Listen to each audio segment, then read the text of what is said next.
السلام علیکم ویورز، اس زوردار گرمی میں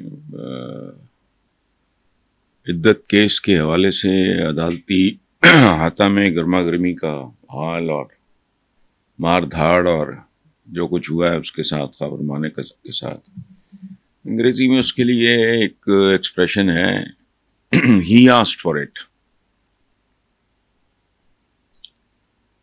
مجھے سمجھ نہیں آتی کہ اعتدال اور اشتعال کے درمیان بھی ہمیں تمیز نہیں سکھائی کسی نے. حضور کا ایک فرمان ہے، ہم لوگ ان سے محبت بہت کرتے ہیں، ان کی باتیں کیوں بھول جاتے ہیں. انہوں نے کہا تھا کہ کھانے سے لے کر عبادت کرنے تک میں بھی اعتدال رکھو، میانہ روی رکھو. انتہا پسندی کسی بھی محبت میں بھی اعتدال اور نفرت میں بھی اعتدال. لیکن یہ آدمی بہرحال اس کی غیرت دیر سے جاگی ہے. I don't know what is his problem. اور اس وقت تو یہ ملتا ملاتا بھی رہا ہے اور باقی بھی اس کے سلسلے چلتے رہے. عجیب و غریبی شاپ کیپر ٹائپ آدمی ہے. بہرحال اس پہ آتے ہیں بعد میں. دوسری خبر یہ ہے کہ پی ٹی آئی کو ایک اور ریلیف مل گیا. عدالت نے عمران کو 9 مئی کے 2 مقدمات میں بری کر دیا ہے. اس کی تفصیل بھی اس پہ بات کرتے ہیں. تیسری خبر ہے لاپتہ شاعر احمد فرحاد بالآخر منظر عام پہ آ گئے ہیں. بالآخر اس کے پس منظر حقائق بھی آپ کے ساتھ شیئر کرتا ہوں میں. چوتھی اور آخری لیکن انتہائی غلیظ، مکروہ، تکلیف دہ، شرمناک یہ ہے کہ مالکن کی کمسن بچی کے نازیبا ویڈیو بنا کے جنسی طور پہ ہراساں کرنے والی گھریلو ملازمہ ساتھی سمیت گرفتار کر لی گئی ہے. تو مجھے یہ سمجھ نہیں آتی. دیکھیں، میں مدتوں سے ایک بات کر رہا ہوں کہ پاکستان کا ہمارے جو کرتا دھرتے ہیں وہ ذہنی طور پہ اتنے بانج ہیں کہ ان کو کہانی سمجھ نہیں آ رہی. اب تک ان کو یہ بات ان کے پلے نہیں پڑی. پہلی بات، پاکستان کا اقتصادی بحران دراصل اخلاقی بحران ہے. اگر ان کی اخلاقیات برباد نہ ہوتی، پاکستان کی اقتصادیات برباد نہ ہوتی. ادھر کوئی توجہ نہیں. مار دھاڑ، وہی گندم، وہی شوگر، وہی گند جاری ہے. اچھا، پھر یہ کہتے ہیں سیاسی استحکام. وہ بھی بنیادی طور پہ اخلاقی استحکام کی پیداوار ہے. چور اور پولیس کا ملنا ہو گیا نا جی. آپ افہام و تفہیم کی there is always a limit. یا تو پھر بالکل اس طرح ہو جیسے فرسٹ ورلڈ وار میں، سیکنڈ ورلڈ وار میں ہوا. وہ بھی بہت خطرناک تھا. فرسٹ ورلڈ وار میں جو کچھ ہوا اس کا نتیجہ تھا دوسری جنگ عظیم جس میں ایٹمی ہتھیار استعمال ہوئے. یہ لوگوں کو بات پلنی پڑتی. وہ کیا ٹریٹی آف ورسائے، وہ اتنا توہین آمیز معاہدہ تھا جرمنی کے ساتھ کہ ایڈولف ہٹلر اس کا رد عمل تھا. اس نے کہا یہ اتنا توہین آمیز معاہدہ ہے میرے ملک کے ساتھ، میری قوم کے ساتھ، میں اس کا انتقام لوں گا. نتیجہ دوسری جنگ عظیم. وہ بھلے برباد ہو گیا لیکن ان کو بھی برباد کر گیا. یاد رکھیں، ہماری آزادی یہ جو بر صغیر کی اور دوسری جو برٹش کالونیز تھیں، برطانوی نو آبادیات جو دوسری تھیں، ان کی رہائی کے پیچھے ایک ہیرو ہٹلر بھی ہے. اس نے ان کا اتنا خون نچوڑ لیا تھا، بھلے وہ مارا گیا، وہ ایکسپینشنزم کا شکار ہو گیا. چلتے جاؤ چلتے جاؤ، نے مار مار کے ان کی شکلیں بگاڑ دی تھی. وہ رکا نہیں. پھر ویدر، اس طرح کے فیکٹرز. لیکن ایک بات یاد رکھیں، یہ بر صغیر سے لے کے جو باقی نو آبادیات ہیں وہ اور 100 سال 50 سال آزاد نہ ہوتی. ہٹلر نے اتنا ان کا خون نچوڑ لیا تھا. دیکھیں، میری اگر اس چیز پہ میری ایک گرفت ہے بہت مضبوط. میں بہت بری طرح بلیڈ کر جاؤں گا تو میرے ہاتھ سے ہی چھٹ جائے گی. یہ ہوا تھا. سو یہ جو اخلاقی پاکستان کا سب سے بڑا بحران آپ لوگ گواہ رہنا، اقتصادی اور سیاسی بحران بھی بنیادی طور پہ اخلاقی بحران ہے، یہ ذہن میں رکھیں آپ۔ یہ پاکستان کے کرتوں دھرتوں کو سمجھ نہیں آ رہی۔ زندگی میں ہوتا ہے کہ کچھ لوگ اس قابل بھی نہیں ہوتے کہ ان کے ساتھ بیٹھا جائے، ان کے ماضی اتنے شرمناک ہوتے ہیں، انہوں نے وہ کچھ کیا ہوتا ہے عوام کے ساتھ، ان کے ساتھ نہیں ہوتا۔ اینی وے، میں بات کر رہا ہوں اس وقت اس بات کی کہ یہ جو الارمنگ خبر ہے کہ خبر، اور یہ بہت بڑھتا جا رہا ہے کام، یہ نازیبا اور جنسی زیادتی ہے وہ سارا، تو اللہ ہی وارث ہے۔ میں نہیں جانتا کہ اس ملک کے کرتوں دھرتوں کو یہ باتیں باریک باتیں ہیں، یہ سمجھ نہیں آتی۔ یہ سطریں پڑھ لیتے ہیں، بین السطور کیا چل رہا ہے وہ ان کی سمجھ میں نہیں آتا، چونکہ یہ بنیادی طور پہ ان پڑھ لوگ ہیں۔ اچھا اب چلتے ہیں پھر وہ پہلی بات کہ بھئی یہ جو اس کے ساتھ ہوا، کیا نام ہے، یہ خاور، ماں باپ بھی بات رکھتے ہوئے نام رکھتے وقت بچوں کے سوچتے نہیں۔ خاور خورشید کو کہتے ہیں، اور یہ غلط ہے کہ سورج غروب ہو گیا۔ سورج کبھی غروب نہیں ہوتا۔ جب ایک جگہ غروب ہو رہا ہوتا ہے، کہیں اور طلوع ہو رہا ہوتا ہے، وہ مسلسل ایک سائیکل ہے۔ اور میں آپ کو ویسے بائی دا وے ایک بات آپ کے ساتھ شیئر کروں، میں نے اپنے I made sure میرے دونوں بیٹوں کے نام جو ہیں میں صحابہ کے نام پہ نہ رکھوں۔ وجہ پوچھیں، لوگ محبت سے رکھتے ہیں، میں نے مارے شرمندگی اور خوف کے میں نے کہا پتہ نہیں کیا کرے گا، کسی کا نام میں عثمان رکھ دوں، کسی کا نام میں ابو بکر رکھ دوں، کسی کا نام میں علی رکھ دوں، کسی کا میں حسین رکھ دوں، لاج رکھنی پڑتی ہے ناموں کی۔ بہرحال یہ خابر، اب مجھے سمجھ نہیں آتی کہ جب تک عمران اقتدار میں تھا، پی ٹی آئی اقتدار میں تھی، یہ تو بڑا لبی ڈبی، تب نہیں آبدیدہ، تب نہیں غیرت بیدار، تب نہیں کو دعوے، تب نہیں گھر ٹوٹنے کا کو غم۔ اور یہ ہوتا ہے طلاق، بے شک ٹین ایجرز کی، مطلب چھوٹی عمر میں بھی اگر ہو جائے وہ تکلیف دہ ہے۔ میں نے ثانیہ مرزا اور یہ جو کرکٹر ہے اس کی طلاق میں مجھے بہت دکھ ہوا تھا۔ کیوں؟ مجھے وہ نہ ہوتا، یا ہوتا تو نہ ہونے کے برابر ہوتا، کہ ان کا ایک بچہ ہے، بچے سفر کرتے ہیں، یہ بالکل درست ہے، لیکن تب کہاں گئی تھی غیرت، گھر ٹوٹنے کا غم اور آنکھوں میں آنسو آ گئے اور فلانا؟ یہ سارا کچھ اس وقت کیوں نہیں ہوا؟ غیرت تو نہیں دیکھتی نا کچھ، ہمارے یہاں تو اس پہ قتل ہو جاتے ہیں۔ اب دیدگیاں بھی ہو گئیں اور ڈرامے بازیاں بھی ہو گئیں۔ اچھا اس کو دھوکے باز، جھوٹا، فسادی کہنا، بھائی اس وقت کہے تو اچھا۔ خواتین کی موجودگی میں جو رپورٹ ہوا ہے، نہ صرف غلیظ زبان استعمال کی بلکہ شرمناک اشارے بھی کیے۔ اللہ دے اور بندہ لے، یہ نفسیاتی طور پہ یہ امبیلنسڈ، یا تو اس وقت بات کرو۔ اور دوسری بات یہ آپ کی محترمہ سابق جو اہلیہ ہیں، شی از این ایکول پارٹی۔ جب ڈیورس ہوتی ہے تو خلا لیا جاتا ہے یا طلاق دی جاتی ہے تو دونوں اس میں ہوتے ہیں۔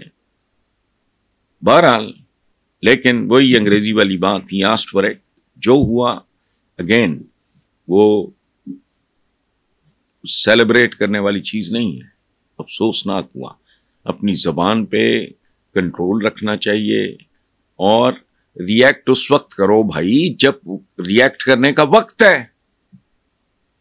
لڑائی کے بعد جو چپیڑ یا مکہ آپ کو یاد آتا ہے تو وہ اپنے منہ پہ رسید کرو۔ بہرحال اگلا ہے جی کہ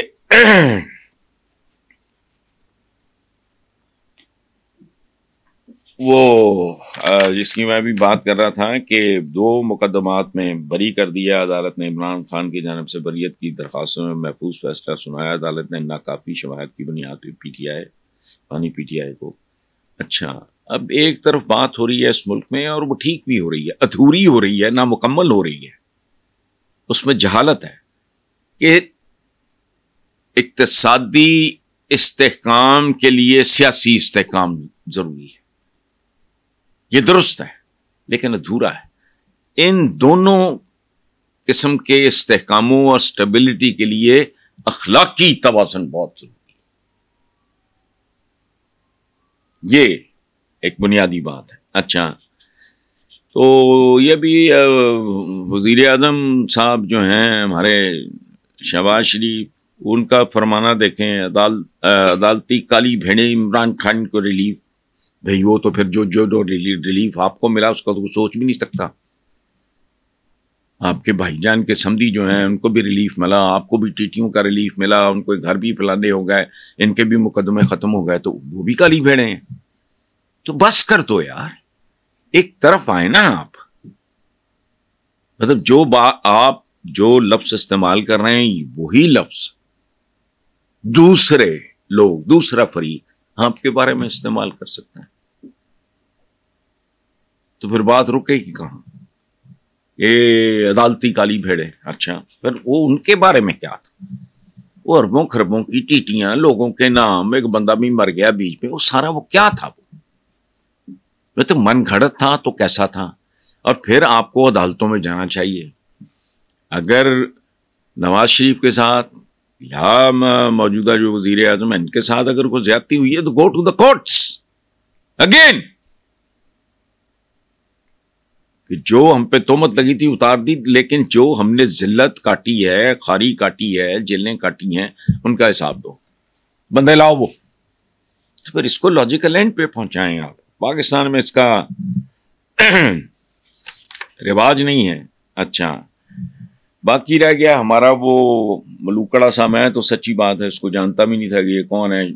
احمد فرحاد، جس نے احمد فراز کے نام سے انسپائر ہو کے اپنا نام فراز کی بجائے فرحاد رکھ لیا ہوگا، وہ مجھے نہیں پتا. میں نے تو پہلی دفعہ تصویر دیکھی ہے، لیکن بہرحال پاکستانی تھا، ہیومن بینگ تھا، اس کی فیملی تھی. وہ کس ٹارچر سے گزرے ہوں گے اس ملک میں کوئی حساب نہیں. لیکن یہ نیا کام کچھ بھی نہیں ہو رہا اس ملک میں، یہ ذہن میں رکھیں. استاد دامن ایک درویش آدمی تھے، پوری زندگی ایک حجرے میں گزار دی، صافہ رکھتے تھے فلانا. خوبصورت پنجابی شاعری، ان کے حجرے سے پتہ نہیں بم برآمد کر لیا تھا. ظہور الہی مرحوم، ظہور الہی شہید، ان پہ بھینس چوری کے مقدمے. حبیب جالب کے پتہ نہیں پسٹل یا پتہ نہیں کوئی چاقو اور اس طرح کا کرتے رہے یہ لوگ. عجیب و غریب. تو اس لیے اس بیچارے کو، اس کی تو میں نے تصویر دیکھی ہے تو مجھے اور بھی زیادہ دکھ ہوا ہے کہ وہ آدمی تو کسی کو تھپڑ بھی مارنا چاہے تو اس قابل نہیں ہے. وہ ایک بیچارہ سوکھا سڑا سا، جیسے اب رؤوف حسن کے ساتھ جو ہوا ہے وہ کرنے والی بات ہے. اس نے تو بال اس لیے بڑھائے ہوئے ہیں کہ سٹیبل طریقے سے چل سکے. وہ تو بیچارہ ہوا کے زور پہ چلتا ہے، اس کو مارنا. لیکن یہ کلچر ہے ہمارا، اور یہ اب کا نہیں ہے، ہمیشہ سے ہے. ایسا بندہ اس ملک میں اندازہ لگائیں آپ، فیض احمد فیض جیسے آدمی پہ پتہ نہیں غداری اور فلاں کے مقدمے چلتے رہے. حبیب جالب، اس کو سڑک پہ لٹا کے مارا گیا. یہ کلچر ہے ہمارا. بار بار جو میں پیٹتا ہوں، پاکستان کو اگر بیان کرنا ہے، ایک ٹرم ہے اخلاقیات کا بحران. آپ کے اقتصادی بحران کے پیچھے لوٹ مار، کرپشن، کک بیک، بے پناہ، کروڑوں میں نہیں، اربوں میں نہیں، اربوں ڈالروں میں. اس لیے آپ کی اچھا وہ بھی بیٹھ گئی سیاست آپ کا. وہ اگین وہاں بھی آپ اخلاقیات لوز کر رہے ہیں. ٹکے کا بندہ اٹھ کے ایک ایسے بندے کے بارے میں منہ پھاڑ کے بات کر دیتا ہے جس کے وہ ٹخنوں کی کے برابر بھی نہیں آتا، لیکن نہیں، پٹے کھلے ہیں، بس بول رہے ہیں. اچھا، تو سیکٹر کمانڈر تو خیر نہیں آئے اس میں. احمد فرحاد والے میں گرفتاری آزاد کشمیر میں ظاہر کر دی گئی. ساری بات عدالت کی سمجھ میں آ گئی، اور جج صاحب محسن اختر کینی صاحب بھی عدالت میں مسکرائے. ماشاءاللہ. کس بات پہ مسکرائے؟ وہ مسخرے پن پہ مسکرائے. اچھا، ان کا کہنا تھا کہ ایجنسیوں سے دشمنی نہیں، بس قانون کے مطابق کام کریں. میری گزارش ہے کہ ریاست ایک چھت ہے اور اس کے ادارے ایک ستون. اگر ستون آپس میں الجھیں گے تو چھت کو کمزور ہونے سے کوئی نہیں بچا سکتا. یہاں جج صاحب ستون آپس میں الجھ نہیں رہے, ستونوں کے سائزز میں بہت فرق ہے, اور اس کی وجہ ڈسپلن. آپ کا جو انتظامی ستون ہے, انتظامیہ جسے کہتے ہیں, وہ کسی قابل ہے؟ کوئی محکمہ ایسا ہے جو بدنام زمانہ نہ ہو؟ سیاسی ایک ستون ہوتا ہے, وہ کچھ ستون ہے, اس نے تو اس ملک کو برباد کیا ہے. خود عوام بات سنیں, کن کو لے کے آئے, اب بھگتو. 40 سال پہلے نواز شریف پہلے مصنوعی تھا, جنرلی وہ جب میں ڈکٹیشن نہیں لوں گا وہ کر کے تو وہ آدمی پاپولر ہو گیا, ووٹ دیتے رہے تو بہت اچھی بات ہے. جو آپ لوگوں نے کاشت کیا, بیجا, وہ آپ نے کاٹنا ہے, آپ اب تک کاٹ رہے ہو. IMF بھی کٹائی کی ایک صورت ہے, وہ سیزن ہے ایک. اچھا, تو ہم باتیں تو کرتے ہیں, ہم سے میں شامل کر کے, میں ہم کوئی اپنے لیے نہیں استعمال کر رہا, میں تو بیچارہ میں ہی ہوں, ہم نہیں ہیں, لیکن ہم سارے. نتیجہ نہ کوئی ہے, نہ ان کی سمجھ میں آئے گا, اور نہ مجھے کچھ نکلتا دکھائی دے رہا ہے. لیکن وہ جو کیا کہتے ہیں, ہمارا ایک صوفی شاعر بڑی خوبصورت بات کر گیا, نیچاں دی اشنائی کولوں فیض کسے نہ پایا, کک کرتے انگور چڑھایا ہر گچھا زخمایا. اور دوسرا کیا ہے جو ہم جیسے ڈھیٹ لوگ کر رہے ہیں, میں اکیلا نہیں ہوں, وہ کیا ہے, مالی دا کم پانی لانا پر مشکاں لاوے, مالک دا کم پھل پھول لانا لاوے یا نہ لاوے. ہماری وہ سنتا ہے نہیں سنتا, یہ پھنسے رہیں گے اقتصادیات اور سیاسیات میں, اور ذلیل ہوتے رہیں گے, اور عوام کو کرتے رہیں گے, اصل بات کی طرف دھیان ہی نہیں جانا. اور ٹاپ پہ اتنی زیادہ اخلاقیات کی اتنی تباہی ہوئی کہ وہ سرایت کرتے کرتے کرتے کرتے نیچے تک آ گئی. میں نے چند روز پہلے اپنے سما والے پروگرام میں ایک واقعہ اپنے اسکول کا سنایا, تو ہمارے وہ ڈیسک ہوتے تھے آگے یوں کر کے بنے ہوئے کتابیں, تو ایک لڑکا تھا میرے رائٹ سائڈ پہ بیٹھا, اس کے پوری وہ قطار تھی, ٹیچر ابھی آئے نہیں تھے, تو ایک اور لڑکے نے جو اس کے رائٹ پہ بیٹھا تھا, ایک میرے رائٹ پہ بیٹھا تھا جو اس کے ساتھ بیٹھا تھا, اس نے کہیں کہہ دیا کہ اس کا باپ رشوت لیتا ہے. اس کے والد میرا خیال ہے ایس پی تھے, مجھے اب یاد نہیں ٹھیک سے, 5ویں 6ٹی کی بات. اس زمانے میں وہ پرکارے اور اس طرح کی چیزیں اس نے نکالی, اس کی ٹانگ میں پہنتے تھے وہ نکرے, ہم شارٹس وغیرہ, نکالی تو خون کا فوارہ, دوسری مارنے لگا تو ساتھ والے نے اس کو پکڑا. یعنی ایک 5ویں 6ٹی کا, یہ تقریباً اسی ایج کی بات. باپ کا راشی ہونے والا الزام برداشت نہیں. اب لوگ رشتے وہاں کرتے ہیں جہاں پتا ہو کہ اوپر کی کمائی ہے, نیچے والی کو گولی مارو. تو یہ کیریکٹر ہے جہاں, اور وہ جو پچھلی بات گھریلو ملازمات, یہ ہمارے یہاں ہر سطح پہ اوپر سے لے کے نیچے تک. اور ایک بات یاد رکھیں, حکمران جو ہوتے ہیں وہ گلیشیئرز کی طرح ہوتے ہیں. اگر ان کا پانی گندا ہوگا اور جب وہ برف پگھلے گی, وہ گلیشیئر پگھلے گا, تو وہ نیچے تک آئے گا, اور نچلی ترین سطح تک کو گندا, غلیظ, خود غرض, لالچی, بے حیا اور بے شرم کرتا ہے. اب ہمارے یہاں اگر کوئی چیز خالص نہیں ملتی, نہ بیسن نہ دودھ, کمال ہے. دوا کے بارے میں بندہ شور نہیں ہوتا, غذا کے بارے میں شور نہیں ہوتا, کوئی کام رشوت کے بغیر نہیں ہوتا, سب کو سب کچھ پتا ہے. پولیس کیا کرتی ہے سب کو پتا ہے. بٹ اخلاقیات جب تک اس ملک کا وہ بندوبست نہیں ہوگا